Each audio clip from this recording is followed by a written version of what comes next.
আসসালামু আলাইকুম। সম্মানিত সুধীমণ্ডলী, আমরা আজকে সূরা হাদীদ থেকে ধারাবাহিক তাফসীর শুরু করব ইনশাআল্লাহ। হাদীদ শব্দের অর্থ লোহা।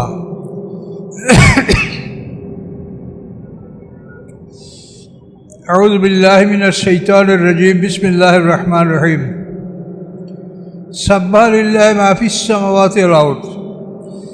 আল্লাহর পবিত্রতা ঘোষণা করে যা কিছু আছে আকাশের মধ্যে, যা কিছু আছে পৃথিবীর মধ্যে, সবাই আল্লাহর পবিত্রতা ঘোষণা করে।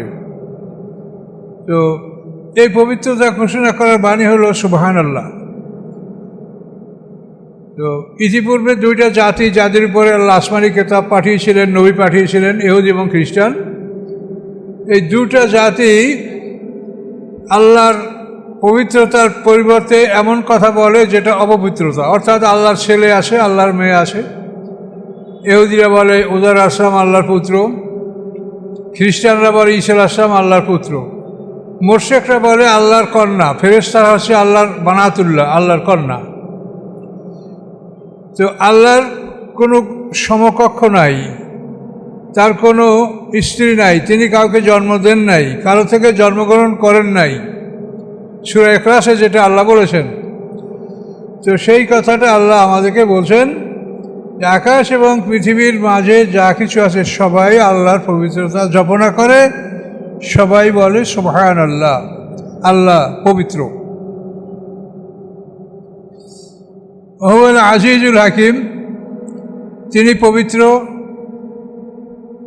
এবং তিনি পরাক্রমশালী, মানে অপ্রতিরোধ্য ক্ষমতার মালিক, আজিজ। এবং সাথে সাথে তিনি কৌশলীয়। শক্তির সাথে যদি কৌশল থাকে তে শক্তিটা খুবই কাজে আসে। শুধু শক্তি কিন্তু কাজে আসে না যদি কৌশল জানা না থাকে। এই জন্য আল্লাহ বলেছেন যেমন তিনি অপ্রতিরোধ্য ক্ষমতার মালিক, তেমন তিনি কৌশল সম্পর্কে অবহিত, তিনি মহাকৌশলী, হাকিম। এই আয়াতের তাফসীর অনেক তাফসীর এরকম করেছেন, আজিজ মানে ক্ষমতাবান, অর্থাৎ তিনি কাফেরদেরকে শাস্তি দেওয়ার ক্ষমতা রাখেন, আর হাকিম মানে কৌশলী, মুমিনদেরকে তিনি ক্ষমা করার কৌশল রাখেন। এ তাফসীরও করা হয়েছে। যিনি তার শত্রুদেরকে, মুমিনদের শত্রুদেরকে শাস্তি দেওয়ার ক্ষমতা রাখেন এবং মুমিনদেরকে ক্ষমা করে দেওয়ার কৌশল রাখেন, কীভাবে মুমিনকে ক্ষমা করতে হবে।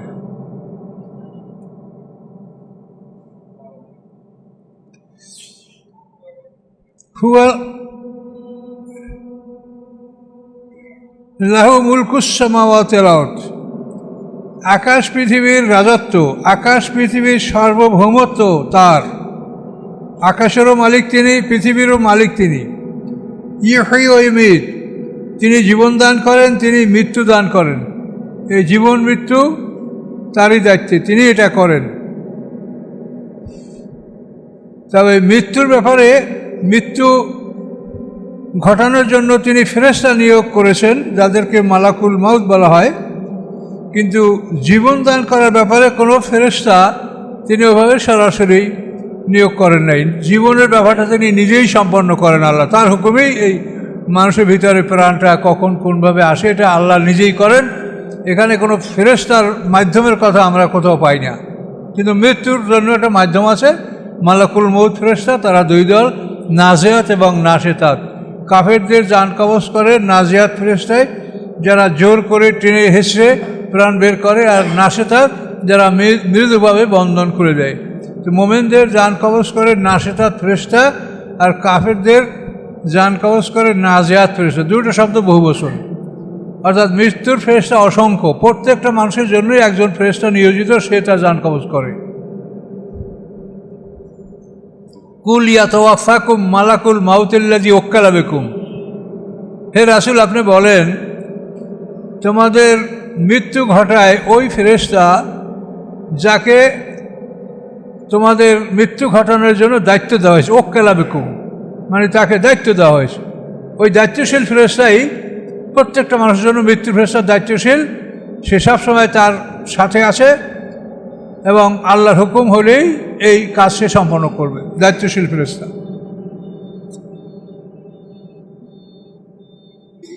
হুয়া আলা কুল্লি শাইইন কাদির, এতে আবার বললেন তিনি সব কিছুর উপরে ক্ষমতাবান, তিনি যা ইচ্ছা তাই করতে পারেন, কিন্তু তিনি জুলুম করেন না, এটা তার মেহেরবানি। তিনি সব করতে পারেন কিন্তু জুলুম তিনি কার উপরে করেন না। হুয়াল আউয়াল ওয়াল আখির, তিনি প্রথম তিনি শেষ। যখন কিছু ছিল না তখন তিনি ছিলেন, যখন কিছু থাকবে না তখন তিনি থাকবেন। তিনি আউয়াল, তিনি আখির। ওয়াজ জাহির ওয়াল বাতিন, তিনি জাহির তিনি বাতিন, অর্থাৎ প্রকাশ্যে যা কিছু দেখা যায় এই প্রত্যেকটা বস্তুর মধ্যে আল্লাহর অস্তিত্ব নিহিত রয়েছে। গাছপালা, নদী, সমুদ্র, আকাশ, পৃথিবী, চন্দ্র, সূর্য, তরুলতা, সব কিছুর মধ্যে আল্লাহর অস্তিত্ব নিহিত রয়েছে, এই জন্য তিনি জাহের। আবার অদৃশ্যের মধ্যেও তিনি ওভাবেই বিরাজমান, যা আমরা দেখতে পাই না, যা আমাদের দেহের একাংশই তো আমরা দেখি না। আমরা আর কি দেখব? নিজের চক্ষু দুইটা নিজে দেখি না, নিজের মুখমণ্ডলটা নিজে দেখতে পারি না, তাহলে আমরা কি দেখি? নিজের ভিতরে নফসে মুতমাইন্না, নফসে লাগাম, নফসে আমরা রূহ, তাও দেখি না, চিনিও না, ধরতেও পারি না। কখন ঢোকে তাও জানি না, কখন বের হয় তাও জানি না। কোনো নিয়ন্ত্রণ তার উপরে আমাদের নাই। আছে কারো? নিজের আত্মা এটা যে কখন ঢোকে কখন বের হয়, কখন আপনি ঘুমাবেন, নিদ্রা যাবেন, ঘুমাবার সময় নফসগুলি বের হয়, কে যে আমরা আমার নিজেকে আমরা নিয়ন্ত্রণ করতে পারি না। তিনি জাহের, তিনি বাতিন, তিনি প্রকাশ্য, তিনি গোপন। ওয়া বিকুল্লি শাইইন আলিম, এবং তিনি সব কিছু সম্পর্কে অবহিত, সব কিছু সম্পর্কে তিনি অবহিত, সব জানেন। হুয়াল্লাযী খালাকাস সামাওয়াতি ওয়াল আরদা, তিনি সেই আল্লাহ, মানে আল্লাহর গুণগুলি এখানে বলা হচ্ছে। হুয়াল্লাযী, তিনি সেই আল্লাহ, খালাকাস সামাওয়াতি ওয়াল আরদ, যিনি সৃষ্টি করছেন আকাশসমূহ এবং পৃথিবীসমূহ, ফি সিত্তাতি আইয়ামিন, 6 দিনে। রবি সোম 2 দিনে পৃথিবী, মঙ্গল বুধ 2 দিনে পৃথিবীর মধ্যে নদী, সমুদ্র, পাহাড়, পর্বত, রেজেক, খনিজ সম্পদ, এটা রবি সোম মঙ্গল বুধ। বৃহস্পতি শুক্র এই 2 দিনে আকাশ, চন্দ্র, সূর্য, গ্রহ, নক্ষত্র, এই 6 দিন। তাহলে রবি সোম পৃথিবী, মঙ্গল বুধ পৃথিবীর মধ্যে সমস্ত বস্তু নিচয়, বৃহস্পতি শুক্র আকাশ, পৃথিবী, চন্দ্র, সূর্য, গ্রহ, নক্ষত্র, এই 6 দিন। তাহলে বাদ থাকলো কোন দিন? শনিবার। এই শনিবার দিন ইহুদিরা মনে করে যে এই দিন আল্লাহ তাআলা কিছু করেন নাই, আমরাও কিছু করব না, এটা আমাদের সাবত বা ছুটির দিন। এই জন্য ইহুদিরা রবিবারকে তারা শনিবারকে তারা ছুটির দিন হিসাবে পালন করে ইহুদিরা, আর খ্রিস্টানরা পালন করে রবিবার। তার কারণ হলো ঈসা আলাইহিস সালাম যে আল্লাহর কাছে দোয়া করেছিলেন উম্মতের প্রার্থনার প্রেক্ষিতে যে আকাশ থেকে আমাদের জন্য খাদ্য নাযিল করা হোক। মায়দা, এই মায়দাটা শুরুই আছে। মায়দা মানে টেবিল স্প্রেড, মানে একটা বড় থালা খাদ্য ভর্তি, এটা মায়দা। তো এই মায়দা জান্নাতি খাবার আসমান থেকে, এটা আসছিল রবিবার। এই জন্য খ্রিস্টানরা রবিবার দিনকে তাদের ছুটির দিন তারা উদযাপন করে। আমরাও তো রবিবার ছুটি আমরাও পেয়েছি, তারপরে তো শুক্রবার ছুটি হয়েছে আমাদের। আপনারা যে আপনাদের বয়সের মধ্যে কেউ কেউ আছেন যারা রবিবার ছুটি দেখেছে, রবিবারের ছুটি। খ্রিস্টানদের অনুকরণগুলো আমরা কীভাবে করছি দেখেন। ডিসেম্বর মাসের 1 মাস কোর্ট বন্ধ, এটা কেন বলেন? তার কারণ হলো খ্রিস্টানদের যে বড়দিন, তারা যেটা মনে করে যিশুর জন্ম 25শে ডিসেম্বর, এই 25শে ডিসেম্বর তারা সবাই যেন ইংল্যান্ডে যেতে পারে, তারা ভারতবর্ষে সারা পৃথিবীতে তারা চাকরি বাকরি করে, সারা দুনিয়ার মালিক তারা, কাজে তারা যেন এই 1 মাসে মানে ইংল্যান্ডে গিয়ে এই বড়দিন পালন করার পরে আবার কর্মস্থলে ফিরতে পারে। এই জন্য ডিসেম্বর মাস হলো কোর্টের ছুটি। কিন্তু আমাদেরও দেখেন ওই ডিসেম্বরই কোর্টের ছুটি, কিন্তু আমাদের যে এত কঠিন পরিশ্রমের মাস রমজান, এই রমজানে আমাদের ছুটি নাই। বিচারকরাও হয়রান হন, উকিলরাও হয়রান হন, আর আমরা যারা কোর্টে হাজির হইতে আমরাও হয়রান হই। আর যে নামাজ পড়ে না তার জন্য তো কোনো বিষয় না, রোজা রাখে না সে তো স্বাধীন। কিন্তু এই বিষয়গুলি কিন্তু বিবেচনা করতে হয় যে আমরা ডিসেম্বর মাসটা কী কারণে ছুটি আমরা নেব, আমাদের মুসলমানদের কি আছে ডিসেম্বর মাসে বলেন। কিন্তু এতটুকু আমরা করতে পারি নাই। স্বাধীন দেশ 2বার হয়েছে, তারপরও 47-এ একবার, 71-এ একবার, আবার এই তৃতীয় স্বাধীন যদি ধরেন 24 না 25 আগস্ট। এই এত স্বাধীন হওয়ার পরেও কিন্তু আমরা আসলে আমাদের মৌলিক অবস্থান থেকে আমরা ফিরতে পারি না। যাও আন্দোলন করার সময় সবাই একত্রিতই বলি, কিন্তু ক্ষমতায় গেলে আর তা কিছুই মনে থাকে না। এ হলো আমাদের স্বভাব। তো আমরা কি করব বলেন? আমাদের আর কিছু করার নাই। সম্ভব হলে আল্লাহর কোরআনের কথা মানুষকে পৌঁছিয়ে দেন, আর সম্ভব না হলে না, আর নিজেকে রক্ষা করেন। কারো বিরুদ্ধে অত ফতুয়া আমাদের না দিলেও হয়, চলে। কে কি আছে, যা আছে বিচার তো আল্লাহই করবেন, এটা তো আমার কথা হবে না। আপনি আমাকে কাফের বলেন, আমি আপনাকে কাফের বলি, এটাই তো আল্লাহ, এই কথার উপরে বিচার হবে না, বরং এটার জন্য শাস্তি হতে পারে। কে কি অবস্থায় আছে এটা আল্লাহ ভালো জান, তিনি বিচার করবেন। কিন্তু আমরা কিন্তু নিজেরাই এটা বলে ফেলি, অমুকে কাফের, তুমি কাফের, আমি মোমেন, এইসব ইত্যাদি। এগুলো আমাদের কাজ না। আমাদের কাজ হলো কোরআনের কথা মানুষকে পৌঁছিয়ে দেওয়া, যদি সম্ভব হয়। ইয়া রাসূল বাল্লেগ, হে রাসূল আপনি প্রচার করুন। কি? মা উনজিলা ইলাইকা মির রাব্বিক, যা আপনার রবের পক্ষ থেকে আপনার প্রতি নাজেল হয়েছে, এটা আপনি মানুষকে পৌঁছিয়ে দিন। বাস, এটা আমাদের কাজ। এবং পরিপূর্ণভাবে, ওয়াইল্লাম তাফাল ফামা বাল্লাগতা রিসালাতাহু, যদি না করেন, অর্থাৎ একটা আয়াত প্রচার করতে যে অবিশিষ্ট থাকে, তাহলে আপনার পুরো প্রচারটাই প্রত্যাখ্যান গ্রহণ করা হবে না। এটা এত কঠিন। আমাদের কাজ হলো প্রচার করা। কারোর বিরুদ্ধে ফতোয়া দেওয়া অতটা আমাদের জরুরি কোনো বিষয় না। কে কি, কার অন্তরে কী আছে, সেটা আল্লাহ ছাড়া আমরা কেউ বলতে পারি না। আল্লাহ বলেন তিনি 6 দিনে আকাশ পৃথিবী সৃষ্টি করেছেন। কেন? সওয়ালে সাইলিন, প্রশ্নকারীদেরকে সমভাবে জবাব দেওয়ার জন্য। প্রশ্নকারী যদি বলে যে আকাশ পৃথিবী কত সময়ের মধ্যে সৃষ্টি করেছে, আপনি বলবেন 6 দিনে। তো এখন আবার অনেকে বলে যে আকাশ পৃথিবী ছিলই না, সূর্য চন্দ্র ছিল না, তো 6 দিন কী করে হলো? 6 দিন গোনার জন্য আমাদের সূর্য চন্দ্র লাগে, আল্লাহর কি লাগে নাকি?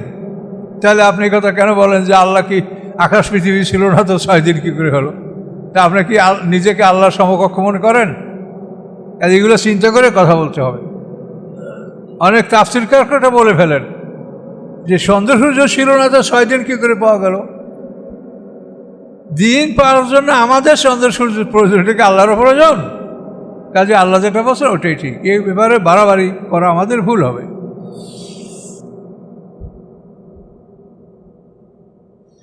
6 দিনে তিনি আকাশ পৃথিবী সৃষ্টি করার পরে সুম্মাস্তাওয়া আল্লাহ, তারপর তিনি আরশে সমাসীন হন, তিনি আরশে আসন গ্রহণ করেন।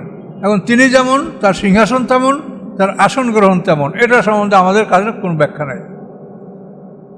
ইহুদিরা যখন আল্লাহ রসুলের কাছে জিজ্ঞাসা করল, ইয়া রাসূলুল্লাহ, আকাশ পৃথিবী আল্লাহ কয় দিনে সৃষ্টি করছেন? তা আল্লাহ রসুল বললেন এই 6 দিনে। তারপরে ইহুদিরা বলে, ইয়া রাসূল এরপর কী হলো তা তো বললেন না। বলে কী হলো? যে এই 6 দিনে আকাশ পৃথিবী সৃষ্টি করে আল্লাহ ক্লান্ত হয়ে গেছে, এবার একবারে ঠাস করে সিংহাসনে শুয়ে পড়ে বিশ্রামে গেছে। নাউযুবিল্লাহ। ইহুদিদের এই বেয়াদবি, এটার জন্য আল্লাহ বলছেন আমা মাসসানা মিন লুগুব, যে আকাশ পৃথিবী সৃষ্টি করে আমি ক্লান্ত হইনি। পরিষ্কার আল্লাহ জবাব দিতেন যে আকাশ পৃথিবী সৃষ্টি করে আমি ক্লান্ত হইনি। এটা আমার দৈহিক পরিশ্রম করে আমার কিছুই করতে হয় না। আমি কোন বললে ভাইয়া কোন। প্রশান্ত মহাসাগর খনন করার জন্য যদি লেবার লাগতো, তো বলেন তো আকাশের সব ফেরেশতা নামান লাগতো, তারপরও মনে হয় হইতো না। কিন্তু আল্লাহ বলছেন আমি কোন বললে হয়ে যায়। কাজে আমার জন্য এগুলি কোনো পরিশ্রম বা তোমরা যেটা চিন্তা করো, তোমাদের কল্পনা, তোমাদের জ্ঞানে যেটা আসে সেইটা তোমরা আমার ব্যাপারে চিন্তা করো না। কি বলেন, ঠিক কিনা? হিমালয় পর্বতের থেকে পর্বতমালা একেবারে পশ্চিমে যদি পামির মালভূমি থেকে কারাকোরাম পর্বত সমগ্র পৃথিবীর যেন পাথর, তো এগুলো যদি মানুষ বা কোনো লেবার দ্বারা করা হতো তাহলে কী লাগতো বলেন তো? কাজে এগুলি আল্লাহ যেহেতু কোন ফায়াকুনে সব করতে পারেন, এভাবেই তিনি এগুলো করেছেন। এগুলো তার কুদরত, তার ক্ষমতা। এই জন্য কিন্তু তিনি তার এই যে ক্ষমতা সৃষ্টি, এগুলো বলেন যে আমার ক্ষমতা তোমরা পরীক্ষা করে দেখো।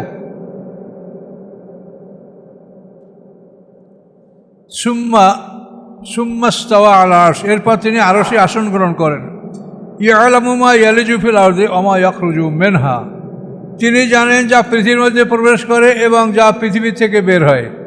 তো পৃথিবীর মধ্যে আমাদের মরদেহগুলি প্রবেশ করে, আবার পৃথিবীর থেকে সমস্ত উৎপাদনগুলি বের হয়, আর মানব সৃষ্টিও তো মূলত পৃথিবীর থেকে।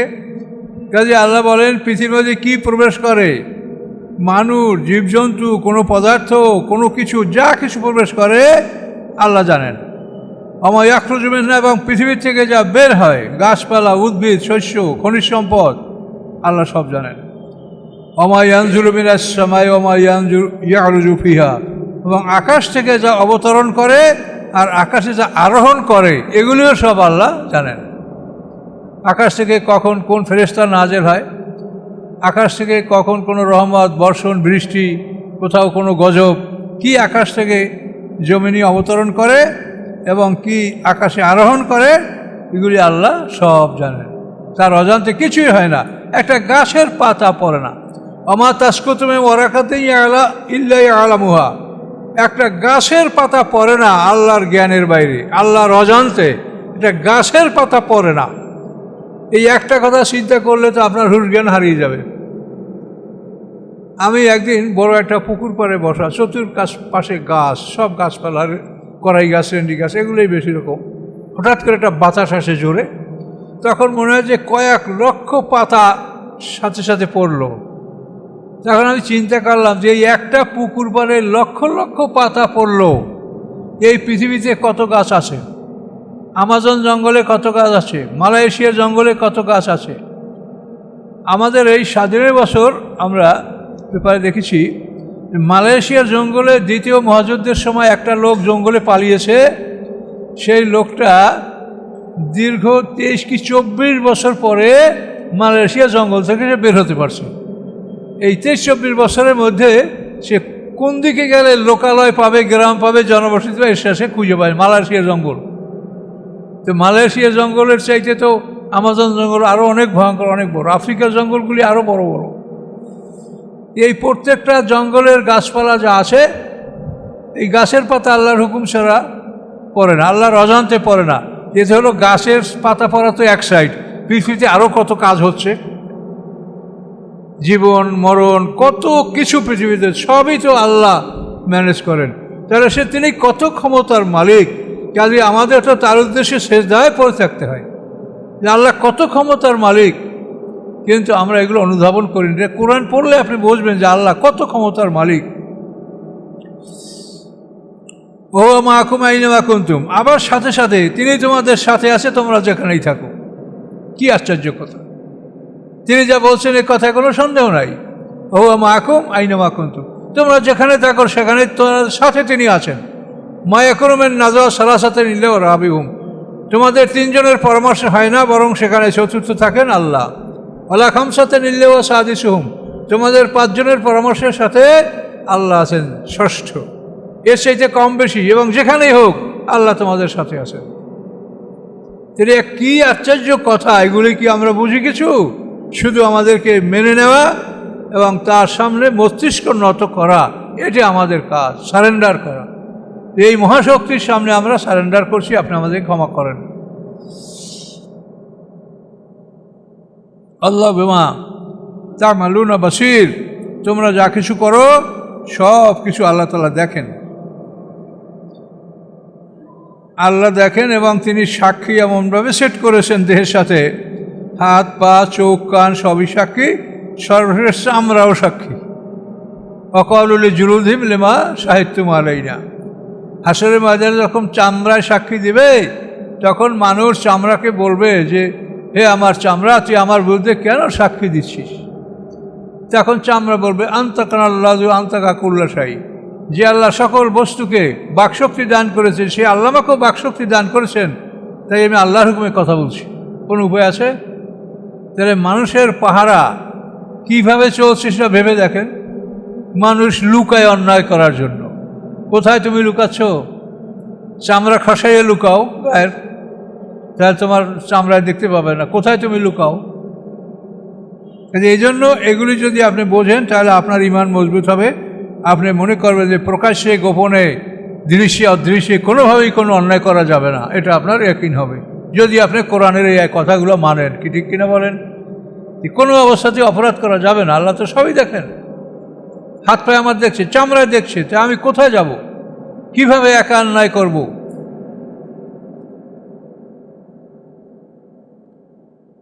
লাহু মুলকুস সামাওয়াতি ওয়াল আরদ। আবার তিনি সেই কথা রিপিট করলেন যে আকাশ পৃথিবীর রাজত্ব তার, তিনি রাজা, এই আকাশ পৃথিবীর রাজত্ব তার।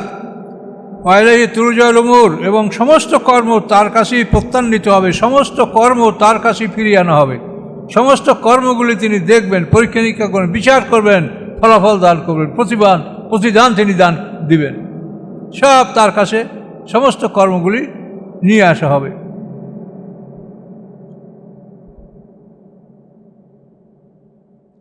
ইউলিজুল লাইলা ফিন নাহার, তিনি প্রবেশ করান দিনকে রাতের মধ্যে। এখনই যেটা চলছে, দিনকে রাতের মধ্যে প্রবেশ করানো হচ্ছে, ফলে রাত হচ্ছে 9 ঘন্টা আর দিন হচ্ছে 15 ঘন্টা।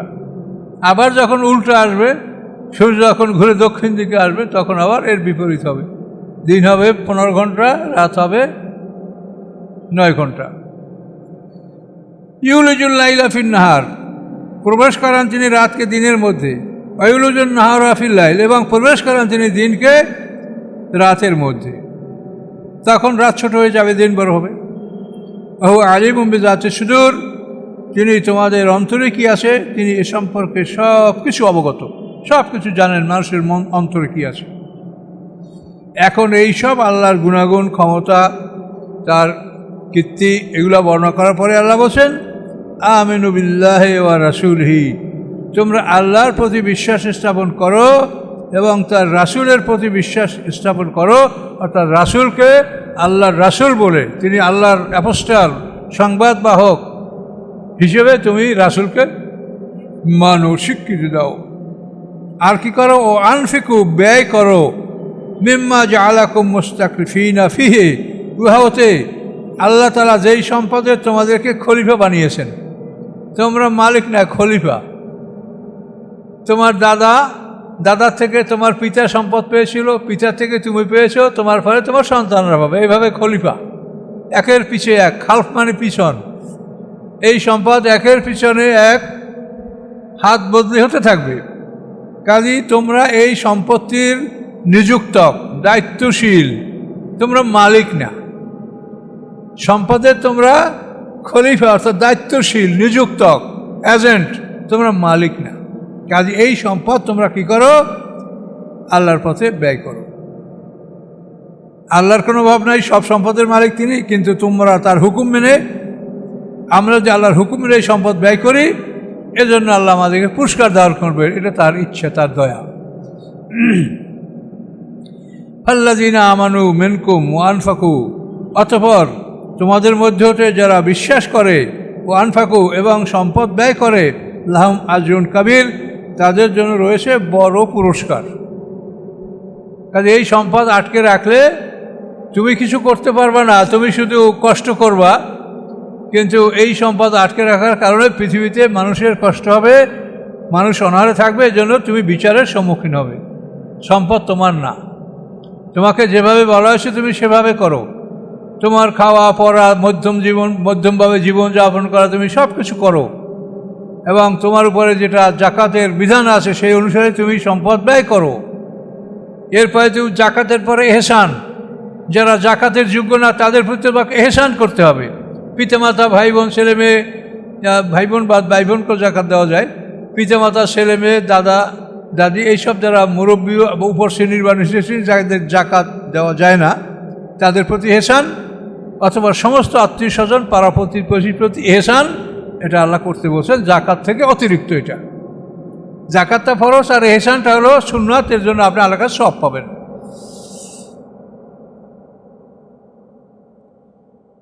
ফাল্লাযীনা আমানু মিনকুম, অতঃপর যারা তোমাদের মধ্যে হতে ঈমান এনেছে, ও আনফাকু, এবং ব্যয় করেছে, লাহুম আজরুন কাবীর, তাদের জন্য রয়েছে বড় পুরস্কার, জান্নাত, যেটা চিন্তা করা যায় না যে সেটা কত সুন্দর, কত মূল্যবান। ওমা লাকুম লা তুমিনুনা বিল্লাহ, কি হয়েছে তোমাদের যে তোমরা আল্লাহর প্রতি ঈমান আনছো না, আল্লাহর প্রতি তোমরা বিশ্বাস স্থাপন করো না।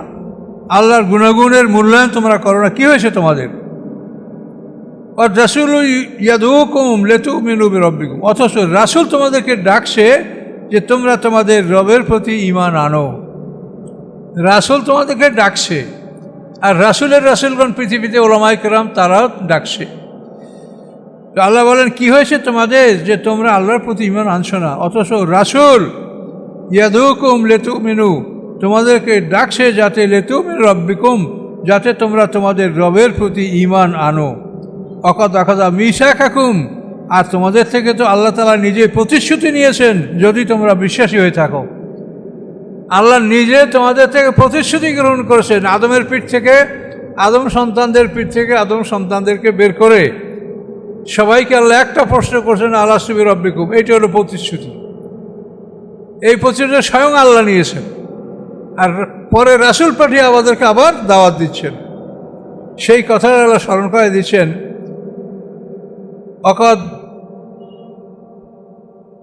অকাদ আখাযা মিসাকাকুম, অবশ্যই আল্লাহ তাআলা তোমাদের থেকে প্রতিশ্রুতি গ্রহণ করেছেন, যদি তোমরা মুমিন হয়ে থাকো তাহলে এটা তোমরা বিশ্বাস করবে। এটা কোরআনে সূরা আরাফে সম্ভবত 172 বা সূরা আয়াতের শেষের দিকে এই আয়াতটা আছে। ওয়াইজ আখাযা রাব্বুকা মিন বানি আদমা মিন যুহুরিহিম যুররিয়াতাহুম ওয়া আশহাদাহুম আলা আনফুসিহিম আলাস্তু বিরাব্বিকুম ক্বালু বালা।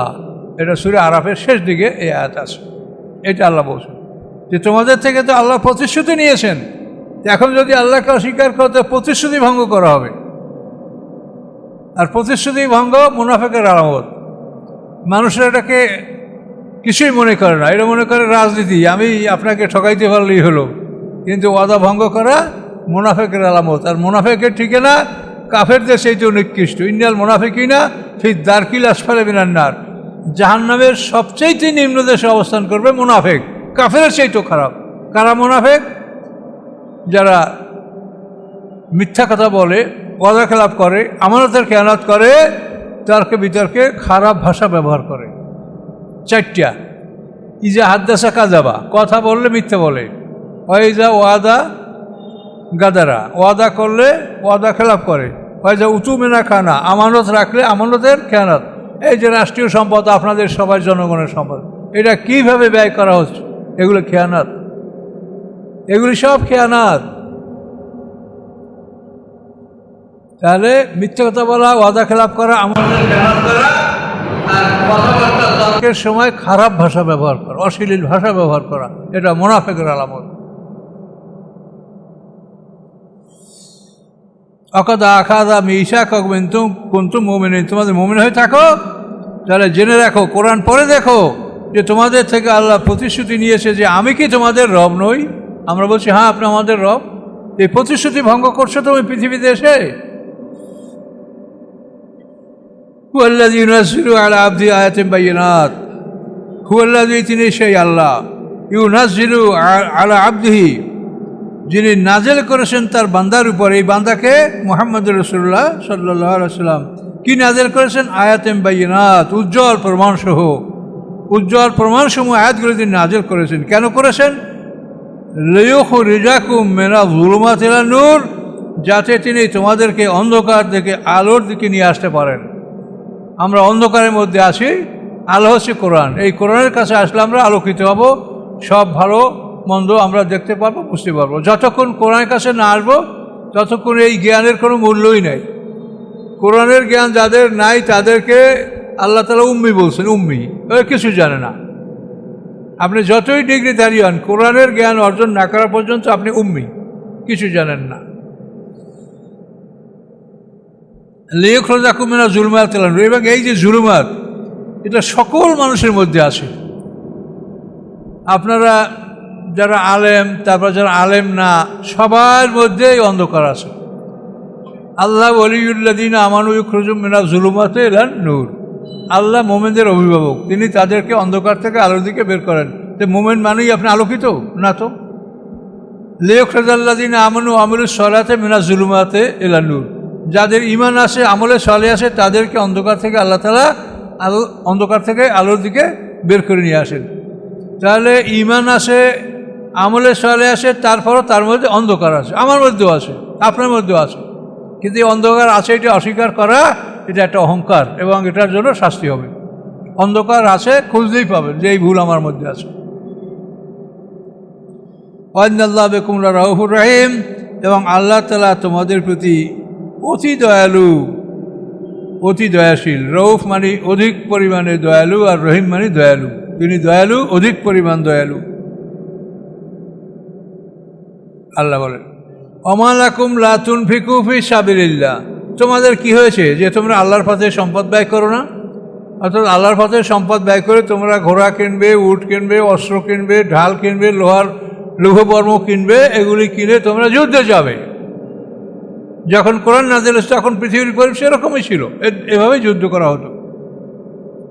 আর এখন যত উন্নত পৃথিবী, উন্নত মানের অস্ত্র, উন্নত মানের প্রযুক্তি আপনারা শিখবেন যুদ্ধের জন্য, এগুলি সরকারিভাবে হবে, এগুলি প্রাইভেটভাবে হতে পারে না। ওমা লাকুম লা তুনফিকু ফি সাবিলিল্লাহ, তোমাদের কি হয়েছে যে তোমরা আল্লাহর পথে সম্পদ ব্যয় করছো না, অথচ ওয়ালিল্লাহি মিরাসুস সামাওয়াতি ওয়াল আরদ, আকাশ পৃথিবীর মিরাস, উত্তরাধিকার সম্পূর্ণ আল্লাহর। এই আকাশ পৃথিবীর উত্তরাধিকার মানে এই আকাশ পৃথিবী তোমরা সবাই চলে যাবে, কিন্তু সমস্ত পৃথিবীর মালিক আল্লাহ। এখনও মালিক, তখনও মালিক, কিন্তু এখন তো তোমাদের হাতে দিয়েছেন যে তোমরা এটা ব্যবহার করো। তো আকাশ পৃথিবীর উত্তরাধিকার একমাত্র আল্লাহর। লা ইয়াস্তাবি মিনকুম মান আনফাকা ক্বাবলাল ফাতহ, সমান নয় তোমাদের মধ্যে হতে যারা ব্যয় করছে ফতের আগে। ফাতাহ, এখন এই ফাতাহ মানে কি মক্কা বিজয় না হুদায়বিয়ার সন্ধি?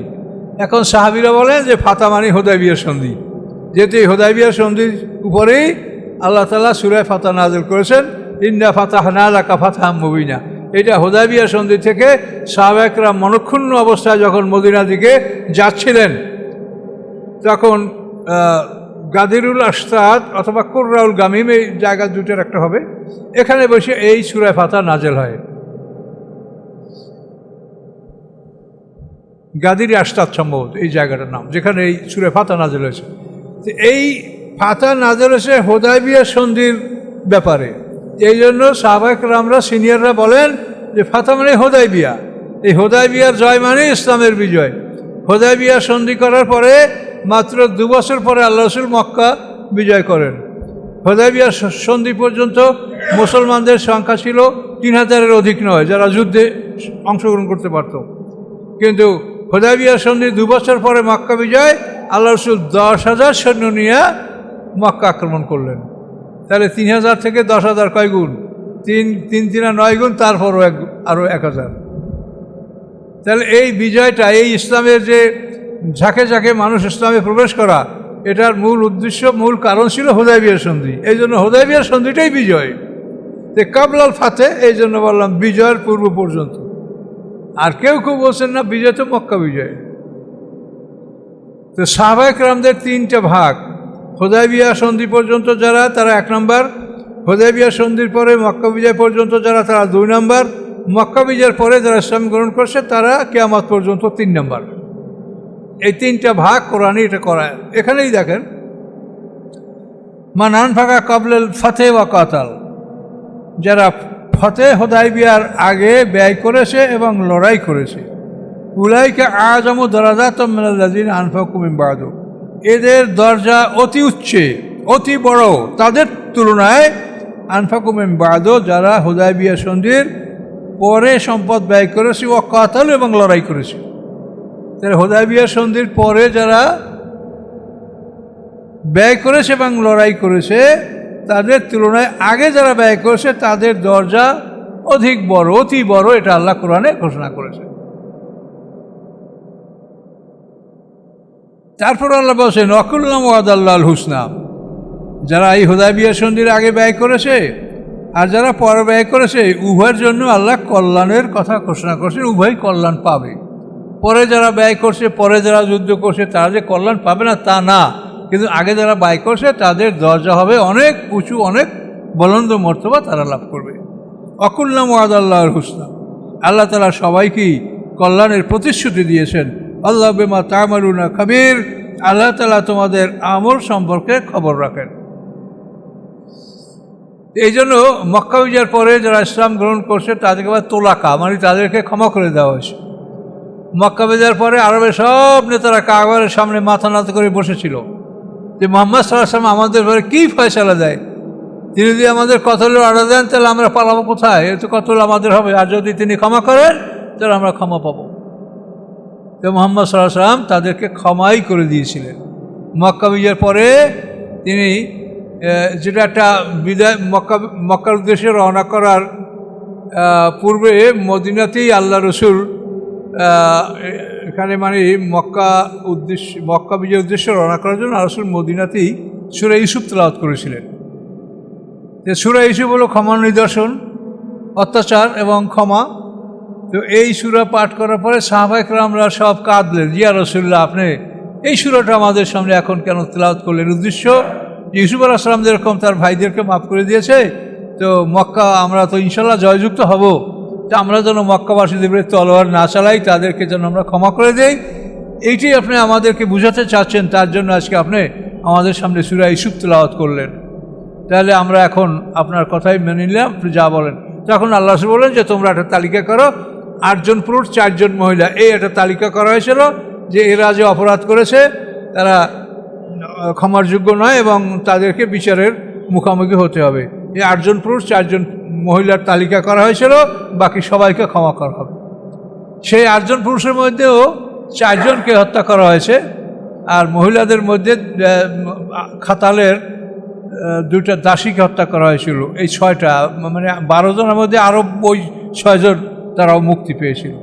ওই তালিকা আবু সুফিয়ানের নাম ছিল, হেন্দার নাম ছিল, ওহাসির রাদিয়াল্লাহু এদেরও নাম ছিল, কিন্তু এরা পরে সবাই মুক্তি পেয়েছে। তাহলে এই যে অবস্থাটা দেখেন যে মক্কা বিজয়ের পরে যারা ইসলাম গ্রহণ করেছে তাদেরকে বলা হয় তোলাকা। তোলাকা মানে সাধারণ ক্ষমাপ্রাপ্ত। তালাক দেওয়া মানে স্ত্রী তালাক দেওয়া মানে বিদায় করা, আর এখানে তোলাকা মানে সাধারণ ক্ষমাপ্রাপ্ত।